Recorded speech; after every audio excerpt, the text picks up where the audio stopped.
Olá pessoal, bem-vindo e bem-vinda ao canal Amu Invest. HCTR11, vale a pena? Venha saber.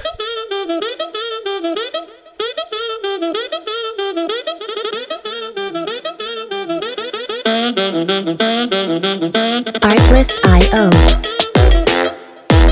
Então pessoal, antes da gente saber mais a respeito desse fundo imobiliário, eu gostaria de pedir humildemente, por favor, deixa o like no vídeo, comenta para nós, você conhece esse fundo imobiliário? Você sabe de qual setor ele é, em que ele investe?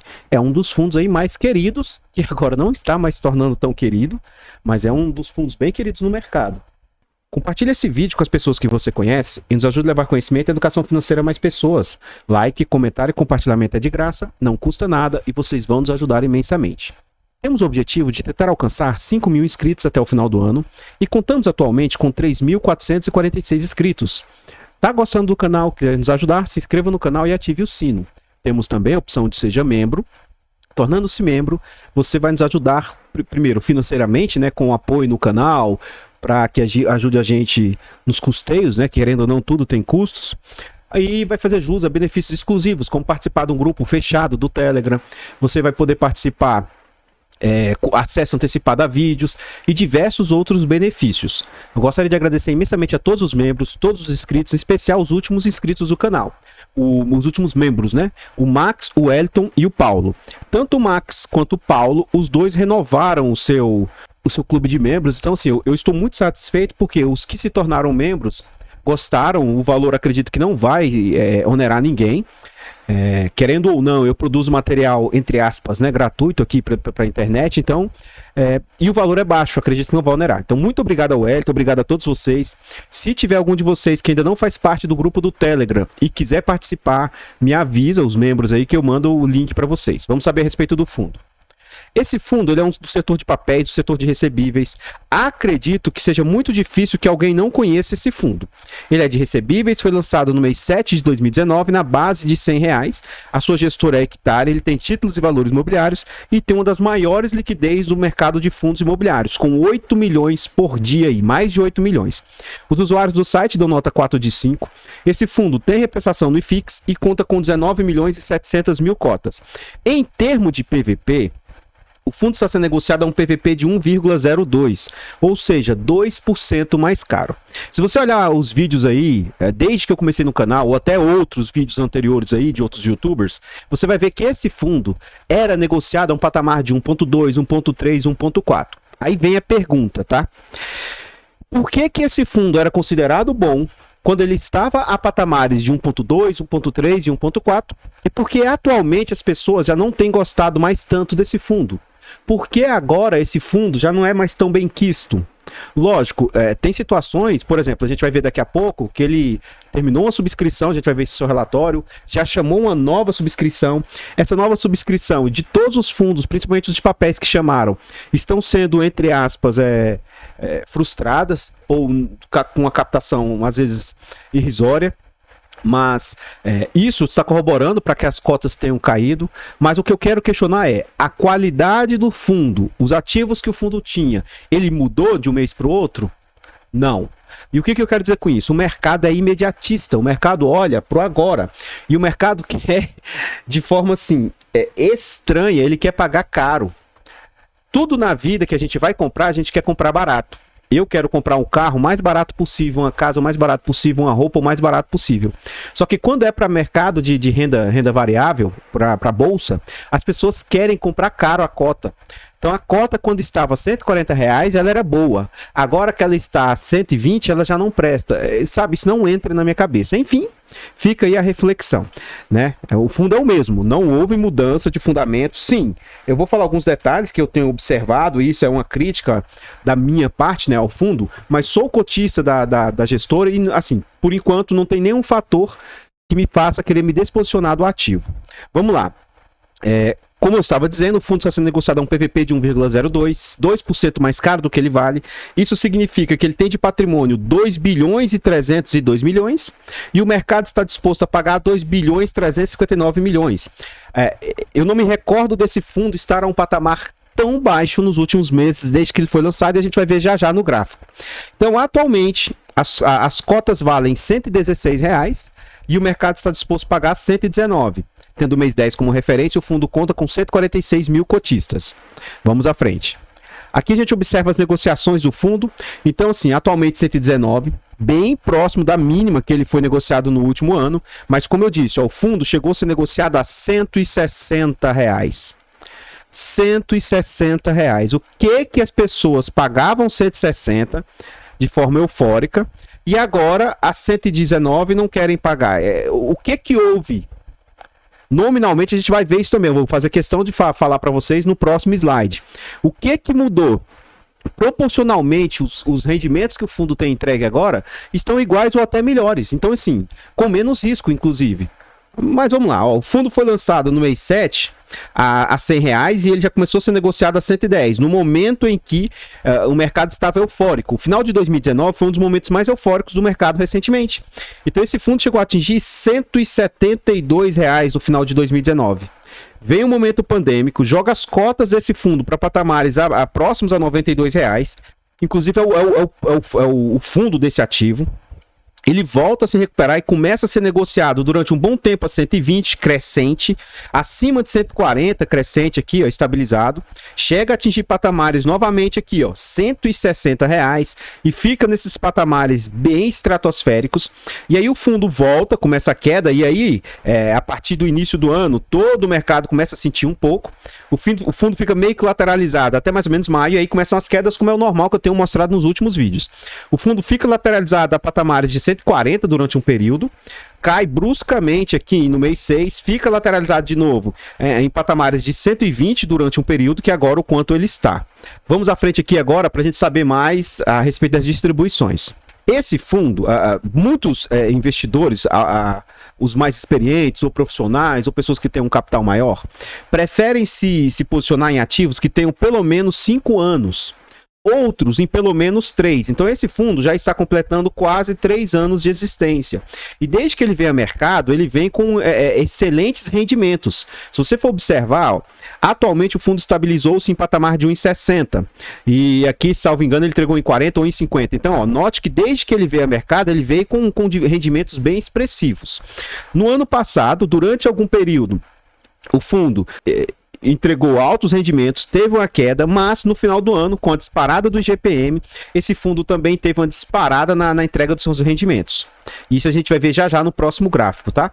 Com entre aspas, o controle e a troca, inclusive, que esse fundo também o fez, de IGPM para IPCA, o fundo dá uma arrefecida, uma diminuída, mas agora ele está nesses patamares que acredito eu que seja um patamar sustentável, que o fundo, pelo menos num médio prazo aí, coisa de 6 meses a 1 ano, que é curto prazo, e de 1 ano para frente aí a mais ou menos 2 anos, acredito que o fundo tenha potencial de se manter nesse patamar de 1,60. Como eu estava dizendo, o fundo terminou a sua 10ª subscrição, acabei de falar isso lá atrás, que ocorreu no mês 3 em agosto, né? Em março, ocorreu em agosto. E aí ele terminou a alocação dos recursos, tá? Terminou porque assim, todo o processo, pessoal, a subscrição ela foi de 3 de agosto a 23 de agosto. Até que ela realmente finalize, ela deve ter finalizado aqui para setembro. Então, setembro, outubro, e aí 2 meses para alocar os recursos. Agora em novembro ele já vem e chama uma nova subscrição, que inclusive acredito que vai pela primeira vez, talvez seja uma subscrição frustrada, né? Então note, ó, 420 milhões, 500 milhões, 420 milhões. Então assim, o que é a minha queixa? A minha queixa com subscrição, não tô nem aí se ele tá crescendo ou não, nesse ponto aí para mim é irrelevante. Só que a gente vai ver, e eu vou mostrar assim que entrar dentro do relatório gerencial, o problema que eu acho em relação a essas subscrições. Vamos à frente aí. O que a gente observa aqui? As distribuições do fundo. E aqui é onde eu quero que vocês se atentem. Vamos lá, ó. O ano passado, 8 de janeiro, sempre a data base é no 5º dia útil, tá? Então, 8 de janeiro ele anunciou para pagar no próprio mês corrente, 15 de janeiro. Esse fundo anunciou 2,47, só que a cota estava a R$150. O yield foi de 1,6. Só que aqui, assim, é quando fechou o mês, tá? Como a gente viu lá atrás, essa cota já chegou a bater 170, 160. Enfim, vem com uma situação bem atípica. Beleza, não foi sustentável. Ele cai para 2,20. O yield já cai para 1,45. E agora vamos lá, vamos daqui para frente, só para vocês entenderem, ó. Entregou R$2 em março, o yield já representava 1,34, ó. E agora continua representando 1,31. Nominalmente, beleza, é R$2, é a mais. Mas aquela pessoa que comprou uma cota a 149 com ágio, pagando, assim, um PVP bem maior, estava pagando mais pelo fundo sem ele valer, estava tendo um retorno de 1,34. Agora, a pessoa consegue comprar praticamente sem ágio e consegue oferir o mesmo resultado. Onde que agora não seria uma situação melhor de compra desse ativo? Por que cargas d'água agora não seria o melhor momento para compra? E aí o mercado, pelo menos os iniciantes, os novatos, agora, assim, acreditam que talvez o fundo já não seja tão bom quanto ele era, né? Enfim, esse 1,60, quando do fechamento da cota, representava 1,31. Como o fundo teve uma queda abaixo desses 121 que ele chegou a ser cotado, agora esses 1,60 na data que eu gravo esse vídeo está representando 1,34, ou seja, um yield acumulado agora nos últimos 12 meses de 18,46%, que eu reputo ser um excelente yield acumulado aí, ó. Então, é um fundo assim, eu vou falar os pontos negativos, os pontos que eu não gosto, e independentemente de ser uma gestora que eu gosto, da forma como a gestora age, mas eu tenho críticas a fazer, né? E eu sou muito transparente nesse ponto aí. Vamos à frente. O que acontece? Aqui a gente já está dentro do relatório gerencial e aqui eu quero falar o seguinte, vamos lá, vamos por partes. No dia 8 de novembro, o fundo anunciou um yield de 1,35, R$ 23 acumulados de entrega nominal, né, o quanto ele entregou. Aí ele fala, em outubro o fundo alocou 141 milhões, é o resto do caixa que o fundo tinha. Aí 56 milhões ele aumentou a posição em ativos que já tinha e 85 milhões em novas operações. Aí ele continua. As novas operações, ó, 96% foi em CRIs. Aí ele continuou comprando mais sênior, que esse fundo tem mais sênior, comprou subordinadas e únicas. E mais 4% em FIIs. 96% foi em CRIs e 4% em CRIs, no que ele, esses 85 milhões aqui, ó. Aí ele continua. Em relação aos CRIs alocados, 93% era IPCA, a uma taxa média de IPCA mais 11,8. Tá vendo isso aqui? IPCA mais 11,8. E 4% a CDI mais 7. Isso é a taxa média, tá? Inclusive aqui estão os ativos os quais ele fez a alocação aí. E aqui embaixo a gente vê o HCST11. Ele comprou mais 5 milhões. O TORD vendeu o HCST11. Provavelmente quem comprou as cotas do TORD foi o HCTR. Vamos à frente aí. Aí vamos lá, ó. Após esses investimentos, o fundo terminou o mês com 8,2% em caixa. Valor comprometido com operações de crise já aprovadas. Então, ó, no PL, o valor do prêmio de resgate antecipado refere-se à multa, blá, blá, blá. E o valor da receita de dividendos refere-se ao Serra Verde, RB, HY, o HREC e o HCHG. Aí ele continua. Em outubro, o fundo apresentou uma queda de 1,7%. E aí, essa parte aqui, eu não vou ler. Caso vocês queiram, você pode pausar o vídeo aqui e dar uma lida. Vamos para eventos subsequentes, que é aqui onde eu vejo que alguns youtubers, alguns influenciadores, e aí nesse caso eu me enquadro. O que eu vejo como problemática, pessoal? Vamos lá. Até a divulgação desse relatório, o fundo investiu em 6 novas operações. Então, assim, ele liquidou o resto do dinheiro que ele tinha, o restante lá dos 8,2%. Só que olha só, agora ele contratou a IPCA mais 10,7%. Então, o que eu vejo como sendo uma problemática atual dessas contratações? Mesmo no momento em que ainda não houve queda da inflação, ou seja, que a inflação está disparada, ele comprou a uma inflação mais baixa. Então, a taxa da carteira diminuiu. Ao invés dessa subscrição elevar as taxas e os possíveis rendimentos do fundo, elas estão, entre aspas, diminuindo. Então, esse ponto de subscrições com novos valores, esses valores diminuindo, nesse ponto eu acho que é um ponto negativo. Agora, ele cresceu? Não. Que com o crescimento isso é inquestionável, tá? É matemática. Se o fundo recebia 1% em cima de 100 milhões, agora ele vai continuar recebendo 1% em cima de 1 bilhão. Quanto que você acha que vai receber mais? Ele recebe em cima do patrimônio. Então, se o patrimônio cresce, o fundo vai receber mais. Isso aí é inquestionável. E quanto a isso, eu nem reclamo. Não tô preocupado com isso, porque realmente o gestor merece. Para mim, o mais justo seria que, à medida que o patrimônio vai crescendo, ele vai escalonando essa taxa, ela vai diminuindo um pouco. Por quê? Por mais que cresça nominalmente para eles, mas ela tem que também dar uma diminuída. Então, por exemplo, tá? Se ele cobrava 1%, ele vai cobrar 0,98, depois 0,96, depois 0,94. Eu acho que isso seria o mais justo, porque daqui a pouco o fundo tá com 100 bilhões e cobrando mesmo 1%, pelo amor de Deus, né? É 1 bilhão, gente, de taxa. Então, né, é isso. Vamos lá, vamos à frente. Aqui a gente está dentro do DRE, que é o Demonstrativo de Resultado de Exercício, e a gente vai ver o que o fundo cobra de taxas. O fundo cobra 0,21 de taxa de administração, 0,99 de gestão, e é isso aqui é um dos pontos que sempre eu critico o fundo, né? Ora, eles cobram 10% de taxa de performance do QCD, 100% do CDI. Cara, primeiro, você vê que a gente vai ver daqui a pouco que o fundo não é exposto ao CDI. Por que a taxa de performance é exposta ao CDI? E aí, para bater 100% do CDI, ora, só de você investir no Tesouro Direto, você já está tendo ali 100% do CDI. Então, por que a taxa de performance é o QCD ou CDI? Isso para mim não tem sentido nenhum. Que colocasse um benchmark frente ao IPCA, né? O que ele conseguir bater de IPCA. IPCA, como a gente acabou de ver ali, IPCA mais 10, então coloca um IPCA mais 7, IPCA mais 6, sei lá. Sei lá, é somente a minha opinião. Como eu não sei calcular essas taxas, o que eu vou fazer? Fazer o que eu tenho feito em todos os vídeos. Eu vou abrir a calculadora aqui e a gente vai ver o que essas despesas representam frente ao que o fundo está tendo de receita. E aí o que fica outra crítica? Ótimo que o fundo trouxe os últimos 6 resultados, muito bom, mas seria muito interessante se ele trouxesse o quanto ele tem total, né, de reserva, porque aqui eu coloquei até em cima aqui dessas informações, porque eu reputo ser tranquilos, mas assim, seria interessante se ele falasse assim, ó, que é o que sobrou no mês, mas e o total acumulado de reserva, o quanto ele tem de valor, o quanto ele tem de cota, centavos, eu tenho R$1, tenho 50 centavos, tenho R$3, quanto eu tenho total de reservas? Isso seria muito interessante para a gente ter mais situações. Outro ponto, eu até fui abrir o relatório lá para ver se eu achava essa informação.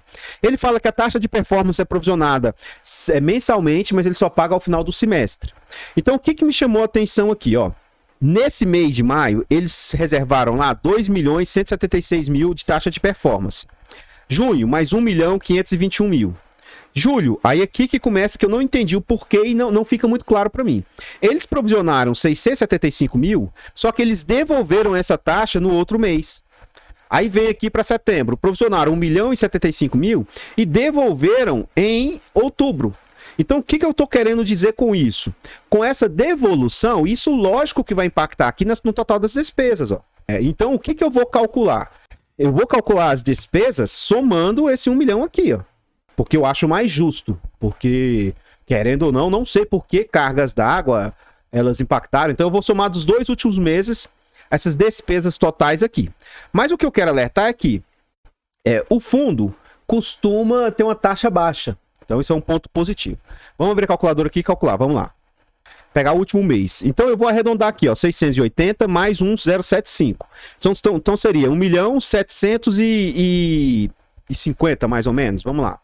1.750 vezes 100, dividido por 33.144. Note que a taxa está orbitando 5,27% aí, ó, 5,28%. Uma excelente taxa. Lembrando que, para mim, até 15% eu reputo ser uma taxa saudável, que se o gestor ficar com até 15%. Então, está muito abaixo da maioria dos fundos do mercado aí. Ponto positivo. Agora, vamos calcular o outro mês. 2.402 vezes 100, dividido por 34.665. A gente nota que está 6,92. Então, sim, vamos aguardar para ver quando vier uma taxa de performance mais alta aí. Provavelmente é junho ou julho, quando realmente impacta as taxas de performance, para a gente ver o quanto essas despesas vão realmente impactar no fundo aí. Vamos à frente aí, vamos lá. Isso aqui é novo, não tinha nos outros relatórios, é interessante, tá? Então aqui, ó, vamos pegar o último mês. Como que compôs a receita do fundo? 3 centavos aqui foram despesas. Aí as receitas, ó, juros dos CRIs, 68 centavos. Correção monetária, 71 centavos.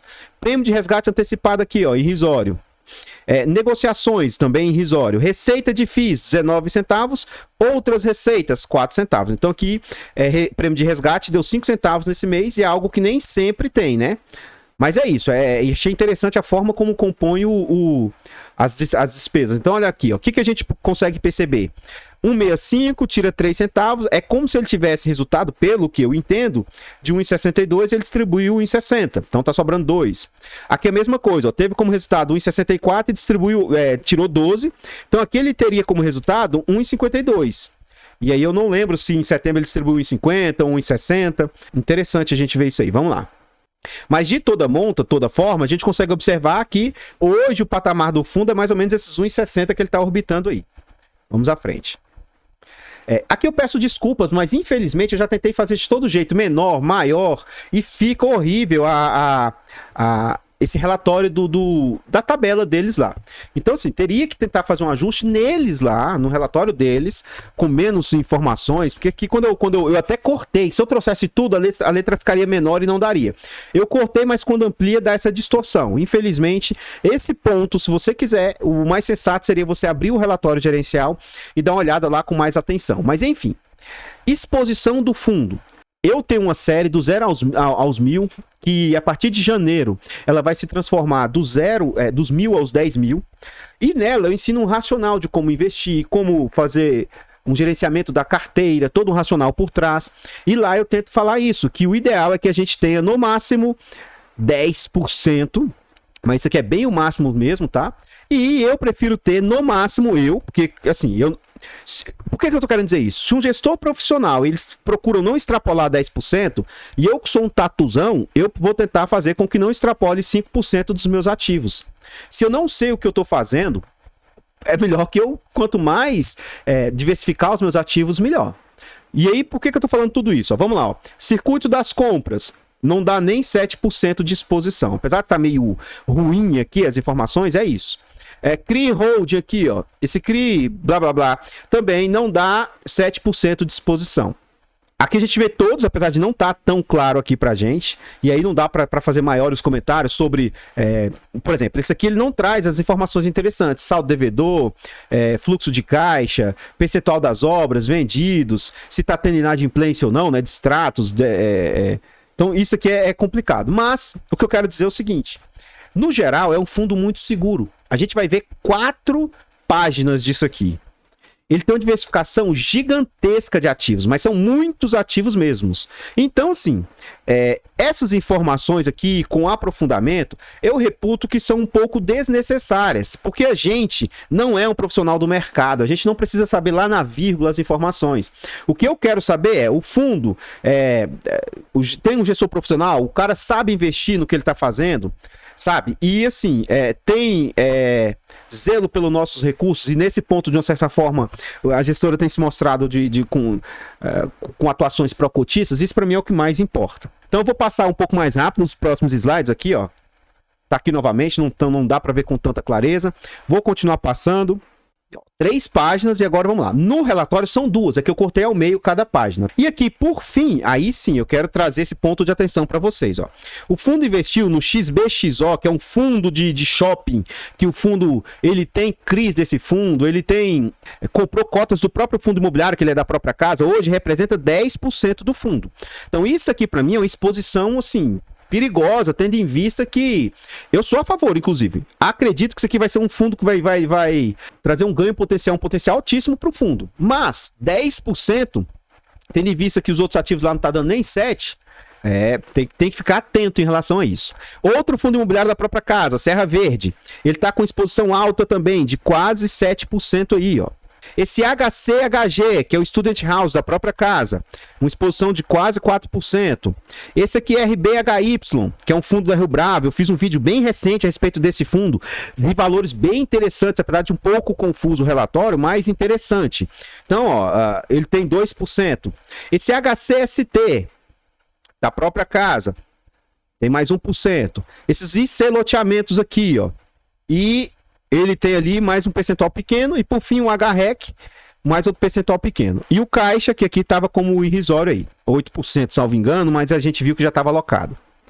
Aqui que eu queria falar para vocês, ó, hoje, 66% do fundo está em CRIs, 25% em FIIs e esses 8% em Caixa, que, como ele mesmo disse, ele já alocou.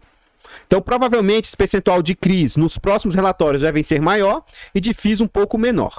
E como que é a situação naquilo que ele investe? Ó, dos CRIs que ele investe, ele tem 25%, vamos por aqui, 26% em multipropriedade, loteamento 11,9%, corporativo 14%, shopping 6%, mixed, incorporação tal e escritórios que não aparece aqui.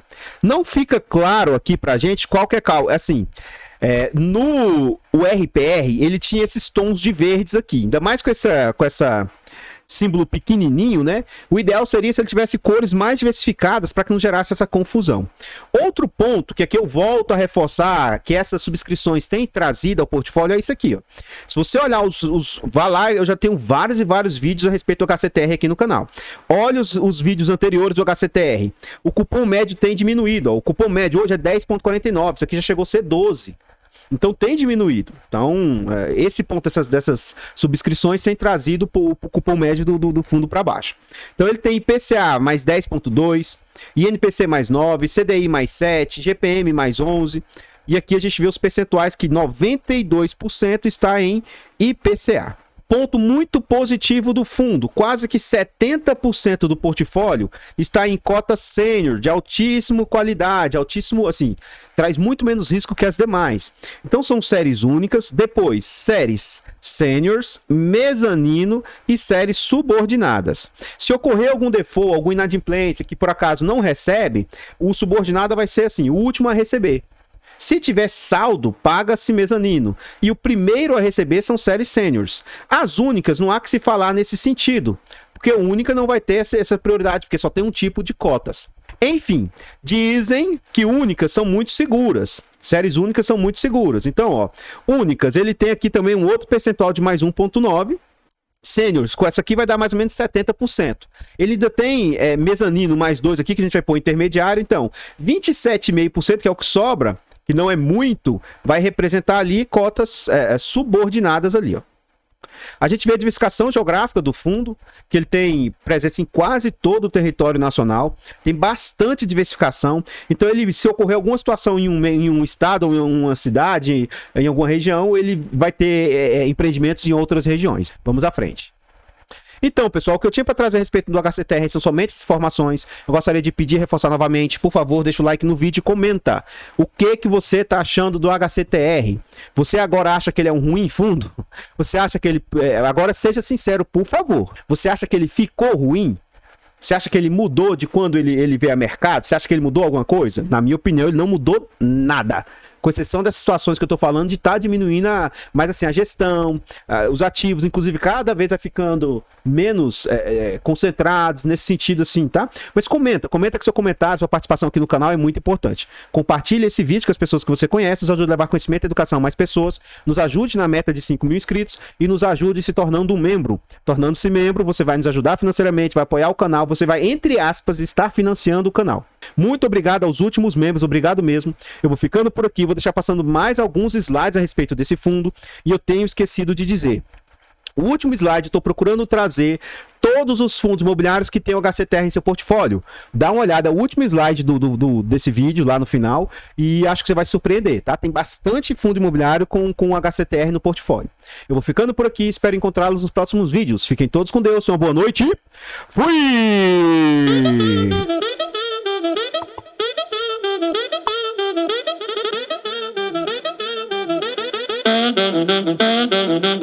Artlist.io